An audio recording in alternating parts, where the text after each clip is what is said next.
Abin Varkey vice president തുടരാൻ അനുവദിക്കണം, ഒപ്പം തന്നെ അതൃപ്തി പരസ്യമാക്കുകയും ചെയ്യുന്നുണ്ട്. ഡാൻ കുര്യൻ കൂടുതൽ വിവരങ്ങൾ നൽകും. ഡാൻ, ഈ അധ്യക്ഷ സ്ഥാനം ലഭിക്കാത്തതിൽ അതൃപ്തി പറയുന്നുണ്ട്, പക്ഷേ അതിൽ അപ്പോൾ തന്നെ ഞാനൊരു കോൺഗ്രസ് പ്രവർത്തകനാണ്, കോൺഗ്രസിനെ വിധേയനാണ്, വെല്ലുവിളിയായി ഇതിനെ കണക്കാക്കരുത്, എനിക്ക് സംസ്ഥാനത്ത് പ്രവർത്തിക്കണം എന്ന് അബിൻ പറയുമ്പോൾ എന്താണ് അബിൻ്റെ മുന്നോട്ടുള്ള പദ്ധതി?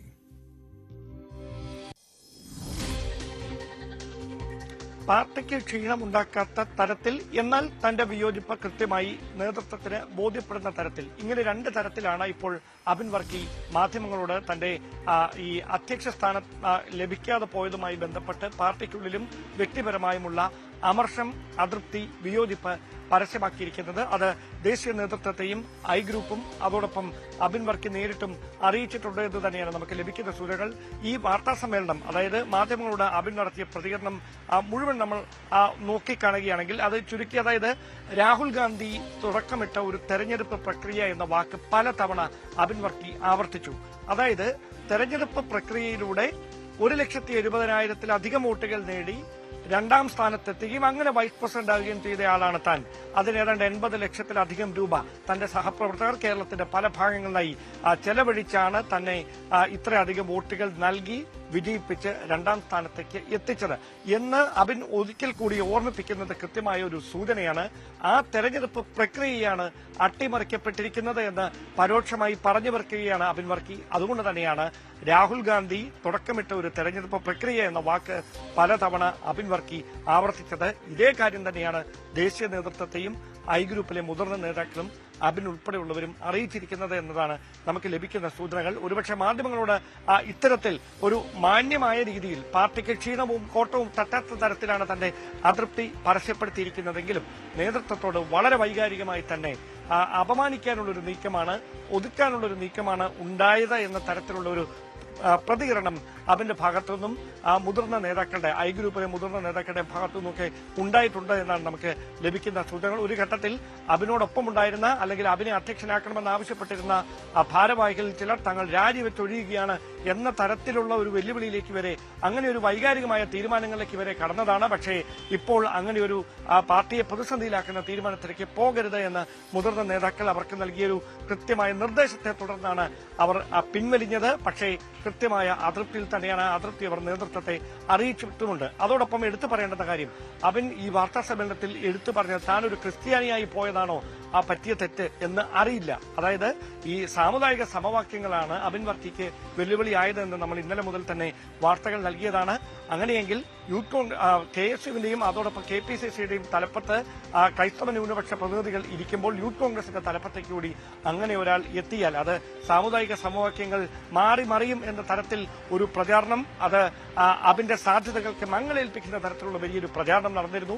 അതിനുള്ളൊരു മറുപടി കൂടിയാണ് അബിൻ നൽകിയിരിക്കുന്നത്. അങ്ങനെയെങ്കിൽ കൃത്യമായി ഇപ്പോൾ തഴയപ്പെട്ട അബിന് മുമ്പോട്ട് നിയമസഭാ തെരഞ്ഞെടുപ്പ് വരുമ്പോൾ കൃത്യമായ ജയസാധ്യതയുള്ള ഒരു നിയമസഭാ സീറ്റ് നൽകേണ്ട തരത്തിലേക്കൊരു വിലപേശൽ തന്ത്രം ഐ ഗ്രൂപ്പിന്റെ ഭാഗത്തു നിന്നുണ്ടാകുമെന്നാണ് നമുക്ക് അറിയാൻ കഴിയുന്നത്.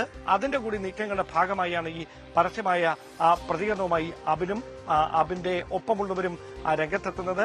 ദേശീയ നേതൃത്വത്തെ അടക്കം മുതിർന്ന നേതാക്കൾ ഇക്കാര്യം അറിയിച്ചിട്ടുണ്ട്. അങ്ങനെയെങ്കിൽ ഇപ്പോൾ ഉണ്ടായിരിക്കുന്ന ഈ സാഹചര്യം, ഈ പ്രതിസന്ധി മറികടക്കാൻ ദേശീയ നേതൃത്വത്തിന്റെ ഇടപെടൽ ഉണ്ടാകും. ഒരുപക്ഷെ അബിൻ പറഞ്ഞതനുസരിച്ച് അബിന്റെ ആവശ്യം അംഗീകരിച്ചുകൊണ്ട് കേരളത്തിൽ തുടരാനുള്ള ഒരു സാഹചര്യം ഒരുക്കുമോ എന്ന കാര്യത്തിലാണ് ഇനി വ്യക്തത കൈവരാനുള്ളത്. എന്തായാലും OJ ജനീഷ് ഇതേ തെരഞ്ഞെടുപ്പ് പ്രക്രിയയിൽ ഏതാണ്ട് 19,000-ഓളം വോട്ടുകളാണ് നേടിയതെന്നാണ് നമുക്ക് മനസ്സിലാക്കാൻ കഴിയുന്നത്. അങ്ങനെയെങ്കിൽ അതിനേക്കാൾ ഒരുപാട് മുകളിൽ ആയിരുന്ന അബിൻ വർക്കിക്ക് എന്തുകൊണ്ട് അധ്യക്ഷ സ്ഥാനത്തേക്ക് എത്തപ്പെടാൻ കഴിഞ്ഞില്ല എന്ന ചോദ്യത്തിന് തട്ടിമറിക്കപ്പെട്ടു എന്ന ഉത്തരം നൽകി വിമർശനം രൂക്ഷമാക്കുകയാണ് ഐ ഗ്രൂപ്പ് നേതാക്കൾ. അവർ അക്കാര്യം ദേശീയ നേതൃത്വത്തെ അടക്കം അറിയിച്ചിട്ടുമുണ്ട്. ഈ വിഷയത്തിൽ കൃത്യമായി ദേശീയ നേതൃത്വത്തിന്റെ ഒരു നിരീക്ഷണമുണ്ടാകും, ഇടപെടലുണ്ടാകും, പ്രശ്നപരിഹാരത്തിനുള്ള സാധ്യതകൾ അവർ തേടും. അതോടൊപ്പം എടുത്തു പറയേണ്ടുന്ന കാര്യം, KM അഭിജിത്തിന് വേണ്ടിയും എ ഗ്രൂപ്പ് വലിയ തരത്തിൽ അവകാശവാദം ഉന്നയിച്ചിരുന്നു. കഴിഞ്ഞ ദേശീയ കമ്മിറ്റിയിലേക്ക് അഭിജിത്തിനെ പരിഗണിക്കാതിരുന്നത് വലിയ തരത്തിൽ ചർച്ചകൾക്ക് വഴിവെക്കുന്ന സാഹചര്യമുണ്ടായിരുന്നു. പക്ഷേ ഇപ്പോൾ ദേശീയ യൂത്ത് കോൺഗ്രസിന്റെ ദേശീയ സെക്രട്ടറിയായി അഭിജിത്തിനെ നിയമിച്ച ഒരു സാഹചര്യം കൂടിയുണ്ട്. അതുകൊണ്ട് എ ഗ്രൂപ്പിനെ തൽക്കാലത്തേക്കെങ്കിലും വിശ്വാസത്തിലെടുക്കാൻ കഴിഞ്ഞിട്ടുണ്ട്.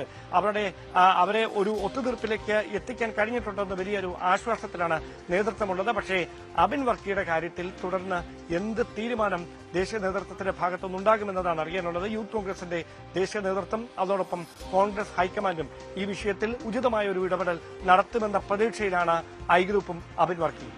ഡാൻ കുര്യനാണ് വിവരങ്ങൾ നൽകിയത്. കോഴിക്കോട് നിയമ അനീഷ് കുമാർ കൂടി ചേരുന്നത്. അനീഷ്, ഈ മെറിറ്റ് അട്ടിമറിക്കപ്പെട്ടു എന്നുള്ള വാദമായിരുന്നു ഐ ഗ്രൂപ്പ് ഉന്നയിക്കുന്നത്. ഈ വാർത്താ സമ്മേളനം നടത്തിയപ്പോൾ അബിൻ ഈ വോട്ട് കിട്ടിയ കാര്യത്തിലും തെരഞ്ഞെടുപ്പിൽ നടന്ന മത്സരത്തെ പറ്റിയൊക്കെ പറഞ്ഞുവെങ്കിൽ പോലും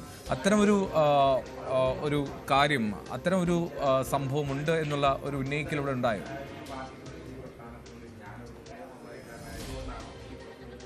തീർച്ചയായും വോട്ടിന്റെ ഷെയർ കൃത്യമായി പറഞ്ഞാണ് എബിൻ വർക്കി മാധ്യമങ്ങളെ കണ്ടത്. കാരണം 19,000 വോട്ടുകൾ മാത്രം നേടിയ ആൾ അധ്യക്ഷനായി മാറുക, 1,70,000 വോട്ട് നേടിയ ആൾ ദേശീയ തലത്തിലേക്ക് അയക്കപ്പെടുക, രണ്ട് കാര്യങ്ങളാണ്. നമുക്കറിയാം, രാഹുൽ മാങ്കൂട്ടത്തിൽ സ്ഥാനം ഒഴിഞ്ഞ ശേഷം ഒരു മുന്നണി പോരാളിയായി നിന്ന് യൂത്ത് കോൺഗ്രസ് ഏറ്റവും വലിയ പ്രതിസന്ധി നേരിടുന്ന ഒരു ഘട്ടമായിരുന്നു. എല്ലാ വശത്തു നിന്നും ആരോപണങ്ങളുടെ കൂരമ്പുകൾ സംഘടനയ്ക്ക് നേരെ നീങ്ങുമ്പോഴും അതിനെ ഫലപ്രദമായി പ്രതിരോധിച്ച ആൾ കൂടിയാണ് അബിൻ വർക്കി. അതായത് മെറിറ്റ് പരിഗണിച്ചാൽ രണ്ടാം സ്ഥാനം ലഭിച്ച ആളാണ് ഒന്നാം സ്ഥാനത്തേക്ക് വരേണ്ടത്. കാരണം രാഹുൽ ഗാന്ധി വലിയൊരു ജനാധിപത്യ പ്രക്രിയയുടെ ഭാഗമായാണ് ഇത്തരമൊരു തെരഞ്ഞെടുപ്പ് നടത്തണമെന്ന് നിർദ്ദേശിക്കുകയും അതിന് വാശിയേറിയ പോരാട്ടം ഈ അംഗങ്ങളെ ചേർക്കുന്നതടക്കമുള്ള കാര്യങ്ങളിൽ ഏതാണ്ട് 80 ലക്ഷം രൂപയ്ക്ക് മാത്രം ഇതിനുവേണ്ടി ചെലവായി എന്ന് അബിൻ വർക്കി പറയുന്നു. ഒപ്പം അദ്ദേഹത്തിനെതിരെയുള്ള ആ കേസുകൾ, സമരങ്ങൾ, പ്രക്ഷോഭങ്ങൾ, അങ്ങനെ എല്ലാ തരത്തിലും പാർട്ടിക്കായി അല്ലെങ്കിൽ സംഘടനയ്ക്കായി തന്റെ ജീവിതം മാറ്റിവെച്ച ഒരാൾ കൂടിയാണ്. അതായത് താൻ മുറിച്ചിട്ടാൽ വരുന്നത് കോൺഗ്രസ് ചോരയാണ് എന്ന് പറയുന്ന തരത്തിലേക്ക് പോലും അദ്ദേഹം ആ കാര്യങ്ങൾ പറയുമ്പോൾ കൃത്യമായ സന്ദേശം തന്നെയാണ് നൽകുന്നത്. നമുക്കറിയാം, കഴിഞ്ഞ യൂത്ത് കോൺഗ്രസിന്റെ ഈ സംഘടനാ സംവിധാനത്തിൽ ഒരു വർക്കിംഗ് പ്രസിഡന്റ് എന്ന സ്ഥാനം പോലും ഉണ്ടായിരുന്നില്ല. അധ്യക്ഷൻ, ഉപാധ്യക്ഷൻ, സെക്രട്ടറിമാർ അങ്ങനെയൊക്കെയായിരുന്നു ഉണ്ടായിരുന്നത്. പക്ഷേ ഇത്തവണ ഒരു വർക്കിംഗ് പ്രസിഡന്റായി ഒരാളെ പുതുതായി നിയമിച്ചപ്പോൾ പോലും അത്തരമൊരു സ്ഥാനത്തേക്ക് പോലും അബിൻ വർക്കിയെ പരിഗണിച്ചില്ല എന്നതാണ് ഏറെ കൗതുകരമായ കാര്യം. നേരത്തെ 2 വർഷം മുമ്പ് അദ്ദേഹത്തിന് സമാനമായ സ്ഥാനം വാഗ്ദാനം ചെയ്തെങ്കിലും അദ്ദേഹം കേരളത്തിൽ തുടരാൻ തന്നെ ആ സന്നദ്ധത അറിയിക്കുകയായിരുന്നു. അങ്ങനെയുള്ള ഒരാൾക്കാണ് 2 വർഷം കഴിഞ്ഞ് വീണ്ടും ആ സ്ഥാനം നൽകുകയും നിർണായകമായ ഒരു തെരഞ്ഞെടുപ്പിന്റെ പടിവാതിലിൽ നിൽക്കെ വലിയ പോരാട്ടം സർക്കാരിനെതിരെ നടത്തുന്ന ആളെ കേന്ദ്ര പ്രവർത്തനത്തിലേക്ക് മാറ്റുന്നു. എന്തായാലും ഒരു തികഞ്ഞ അതൃപ്തിയുണ്ട്. പക്ഷേ അത് അങ്ങേയറ്റം മാന്യമായ ഭാഷയിൽ, പ്രവർത്തകർക്ക് വേദന വരാത്ത ഭാഷയിൽ തന്നെയാണ് അബിൻ വർക്കി പുറത്തു പറഞ്ഞിരിക്കുന്നത്. എന്തായാലും പുറത്തേക്ക് പോകാൻ അല്ലെങ്കിൽ കേരളം വിട്ടൊരു തട്ടകത്തിലേക്ക് പോകാൻ അദ്ദേഹം സന്നദ്ധമല്ല എന്ന് തന്നെയാണ് പറഞ്ഞിരിക്കുന്നത്. അത് മാന്യമായ ഭാഷയിലും പാർട്ടിയുടെ അച്ചടക്ക നടപടികൾക്ക് വിധേയമാവാത്ത രീതിയിലും തന്നെയാണ് അദ്ദേഹം പറഞ്ഞിരിക്കുന്നത്. ഇനി എന്ത് തരത്തിലാണ് കാര്യങ്ങൾ നീക്കുക, അല്ലെങ്കിൽ അബിൻ വർക്കിയെ ഏത് പോസ്റ്റിലേക്കാണ് ഇനി കേരളത്തിലേക്ക് തിരിച്ചു കൊണ്ടുവരണമെങ്കിൽ കൊണ്ടുവരാൻ പറ്റുക എന്നടക്കമുള്ള ഒരുപാട് കാര്യങ്ങൾ ഇനി യൂത്ത് കോൺഗ്രസിന് മുന്നിലുണ്ട്. എന്തായാലും വലിയ പ്രതിസന്ധിയിലൂടെ സംഘടന കടന്നുപോയ ഘട്ടത്തിൽ അതിനെ താങ്ങി നിർത്തിയ ആളുകളൊക്കെയാണ് ഇവരൊക്കെ. അവർക്കാണിപ്പോൾ ഒരു വലിയ തിരിച്ചടി നേരിട്ടിരിക്കുന്നതെന്നാണ് സൈബർ ഇടങ്ങളിലടക്കം കോൺഗ്രസിന്റെ സൈബർ പോരാളികളടക്കം സമൂഹ മാധ്യമങ്ങളിൽ പറയുന്നത്. 19,000 വോട്ട് കിട്ടിയാൽ അധ്യക്ഷനാകുകയും 1,70,000-ലധികം വോട്ട് കിട്ടിയാൽ ആ സ്ഥാനത്ത് നിന്ന് മാറ്റപ്പെടുകയും ചെയ്യുന്ന ഒരു മാജിക്, അത് കോൺഗ്രസിൽ മാത്രമേ അല്ലെങ്കിൽ യൂത്ത് കോൺഗ്രസിൽ മാത്രമേ നടക്കൂ എന്ന വിമർശനങ്ങളുമാണ് സമൂഹ മാധ്യമങ്ങളിൽ ഉയരുന്നത്. അബിൻ വർക്കി സൂചിപ്പിച്ചതുപോലെ അബിൻ വർക്കി സംസ്ഥാനത്ത് പ്രവർത്തിക്കാൻ ആഗ്രഹിക്കുന്നു എന്നുള്ളതാണ് നേതൃത്വത്തെ അറിയിക്കുന്നത്. പക്ഷേ അതിനപ്പുറത്തേക്ക് നേരിട്ട് ഒരു വൈകാരികമായി തന്നെ കാര്യങ്ങൾ അവതരിപ്പിച്ചു എന്നാണ് മനസ്സിലാക്കുന്നത്. മാധ്യമങ്ങൾക്ക് മുന്നിൽ വളരെ പ്രത്യക്ഷത്തിൽ ആഞ്ഞടിച്ചില്ലെങ്കിൽ പോലും ക്രിസ്ത്യാനിയായത് ആണോ പ്രശ്നമെന്ന് ഉള്ളത് എനിക്കറിയില്ല, നേതൃത്വത്തോട് ചോദിക്കണം എന്നുള്ള നിലപാടാണ് എടുത്തത്. പക്ഷേ അതേസമയത്ത് തന്നെ തനിക്ക് യൂത്ത് കോൺഗ്രസ് അധ്യക്ഷ തെരഞ്ഞെടുപ്പിൽ ലഭിച്ച വോട്ടുകളുടെ എണ്ണം കൃത്യമായി പറഞ്ഞു തന്നെ അബിൻ വർക്കി കാര്യങ്ങൾ ബോധ്യപ്പെടുത്തുന്നുണ്ട്. തൊട്ടു മുമ്പാണ് കോഴിക്കോട് മാധ്യമങ്ങൾക്ക് മുന്നിലേക്ക് എത്തിയത് അബിൻ വർക്കി.